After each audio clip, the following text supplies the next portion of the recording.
כן, זה קורה עכשיו, אורחות ואורחים יקרים, חגיגת בר המצווה של להב, בבקשה.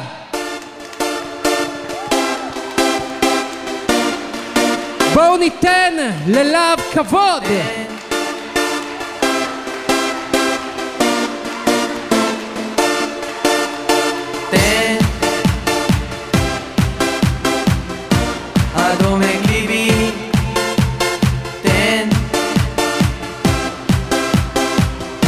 היא כותבת את שמי, תן לי את האש שחודרת בי ונושמת בוערת, הדומק ליבי.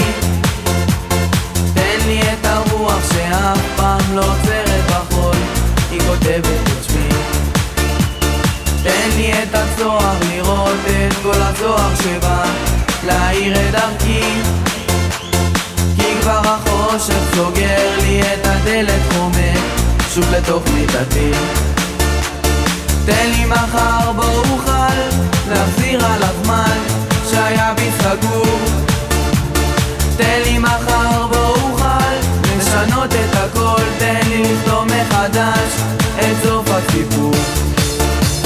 בכל סוף סיפור יש תמיד התחלה, בעוד פרק חדש מעורר בעלה, מילדות לבגרות, לקיחת אחריות, לסלול לדרכי, לא ללמוד בטעות, כי אני העתיד, אני המחר, בטוח יודע מה אסור מה מותר, רוצה להספיק ואת קולי להשמיע, יש בי יכולת עליכם להשפיע, לראות, להגיב, לא לשתוק לעולם, יש בי הכוח לעמוד מול כולם, כי אני בן מצוות ורוצה לשנות, סוגים מי אסיין ואוכל לקוות, כי אם רק תיתן אז נוכל לדמיין, אז נוכל לנפץ את קירות ילדותי.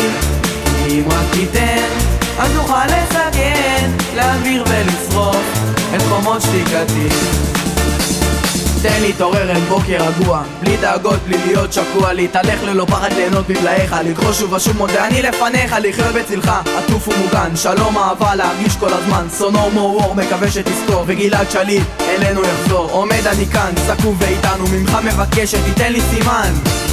אם רק תיתן, אז נוכל לדמיין, אז נוכל לנפץ את קירות ילדותי.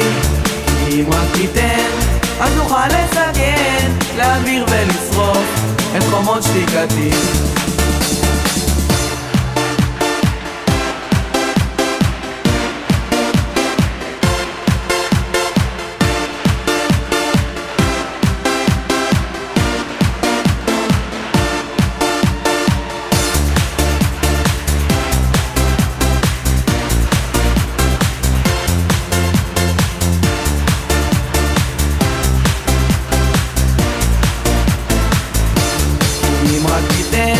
אז נוכל לדמיין, אז נוכל לנפץ את קירות ילדותי.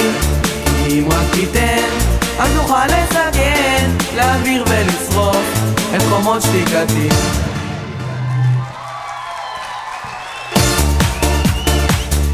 הוא פשוט גדול!